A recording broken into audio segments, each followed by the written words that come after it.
Hello दोस्तों, आज हम बायोलॉजी का बोटनी सेक्शन से प्लांट टिश्यू के कुछ क्वेश्चंस करेंगे। ठीक है, तो यहाँ पर आप देख सकते हैं कि टेस्ट 1 में टोटल 20 क्वेश्चंस है और मैं आज इस टेस्ट को अटेम्प्ट करूँगा और देखूँगा मैं कितने नंबर ला पा रहा हूँ। तो पहला क्वेश्चन है कि रूट टिप या सूट टिप में कौन सा ऊतक पाया जाता है। तो इसमें मेरिस्मेटिक्स ऊतक पाया जाता है जो रूट और सूट को बढ़ाता है। ठीक है, अगला क्वेश्चन, किसके कारण जड़ तना के घेरे में वृद्धि होती है। तो जब भी घेरे में बात करेगा तो ये लेटरल्स मेरिस्मेटिक्स होता है, तो ऑप्शन नंबर बी मेरा सही हो जाएगा। अगला क्वेश्चन, एक पौधे के तने या जड़ का घेरा किस कारण बढ़ता है। तो लेटरल मेरिस्मेटिक्स के कारण बढ़ता है, तो ऑप्शन नंबर ए मेरा सही हो जाएगा। अगला क्वेश्चन, तने या जड़ का घेरा किसके कारण बढ़ता है। तो फिर से रिपीटेड क्वेश्चन है दोस्तों, तो आप देख सकते हैं कि यहाँ पर लेटरल मेरिस्मेटिक्स हो जाएगा। अगला क्वेश्चन, अग्रस्त मेरिस्मेटिक्स के डैश के शीर्ष पर पाया जाता है। तो ये अग्रस्त यानी एपिकल मेरिस्मेटिक्स जो है वो तने और जड़ में पाया जाता है, तो ऑप्शन नंबर ए मेरा सही हो जाएगा। अगला क्वेश्चन, एरिओलल ऊतक अंगों के डैश स्थान भरता है और डैश अंगों को सहारा देता है और ऊतकों को मरम्मत करता है। तो एरिओरियल टिश्यू जो है वो अंदर के स्थान को भरता है और आंतरिक अंगों को सहारा देता है, तो ऑप्शन नंबर ए मेरा सही हो जाएगा। अगला क्वेश्चन, निम्नलिखित में से किन ऊतकों में कोशिकाएं जीवित होती है, लंबी और कोनों पर अनियमित रूप से स्थूल होती है। तो ये कोलन कायमा के कारण जो होता है दोस्तों, वो कोनों पर अनियमित रूप से स्थूल होती है, तो ऑप्शन नंबर डी मेरा सही हो जाएगा। अगला क्वेश्चन, निम्न में से कौन से पौधे के ऊतक कोशिका विभाजन में सक्षम है। तो कोशिका विभाजन में मेरिस्मेटिक्स टिश्यू जो होते हैं वो पौधों में कोशिका विभाजन करते हैं, तो ऑप्शन नंबर सी मेरा सही आंसर हो जाएगा। अगला क्वेश्चन, निम्नलिखित में से किन अस्थायी ऊतकों में कोशिकाएं मृत होती है।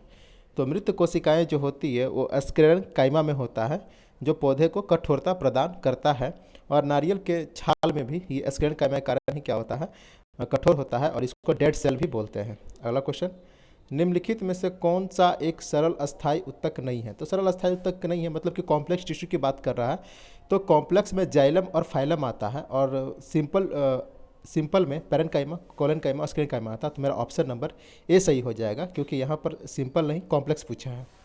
अगला क्वेश्चन, डैश किस की कोशिकाएं मृत होती है। तो मृत कोशिकाएं जो होती है वह स्क्लेरेनकाइमा होती हैं और जिसको हिंदी में दृढ़ ऊतक बोलते हैं, तो ऑप्शन नंबर बी मेरा सही हो जाएगा।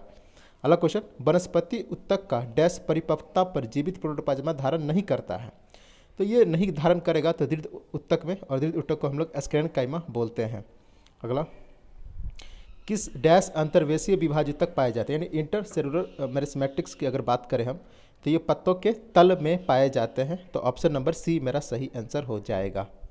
अगला क्वेश्चन, मेरिस्मेटिक ऊतक एक विशेष भूमिका निभाते हैं और अपनी विभाजित करने की क्षमता को त्याग देते हैं, और ये क्या बनाते हैं। तो जब भी मेरिस्मेटिक्स जब अपनी त्यागने की क्षमता बढ़ने की क्षमता को त्याग देते हैं तो ये अस्थायी ऊतक में ये एक अस्थायी ऊतक में कन्वर्ट हो जाते हैं, तो इसका आंसर हो जाएगा ए अस्थायी ऊतक। अगला क्वेश्चन, पौधों में उस ऊतक का नाम क्या है जो जड़ों से पौधे के अन्य हिस्सों में पानी और खनिज पहुंचाते हैं।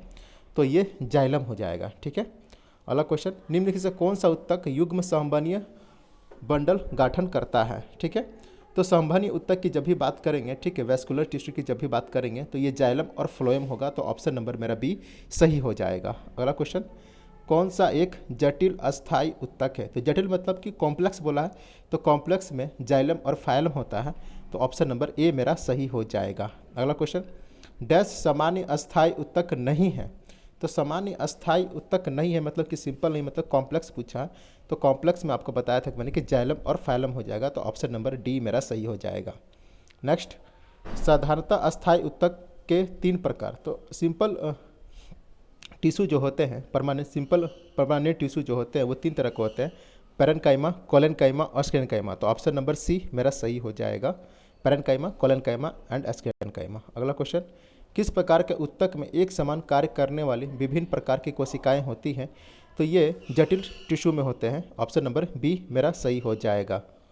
ठीक है, तो मैंने देख सकते हैं कि 20 में आउट ऑफ 20 किए हुए हैं, और फिर आप इसका यहाँ पर सोल्यूशन भी देख सकते हैं कि यहाँ पर आपको बता रहा है। तो थैंक यू।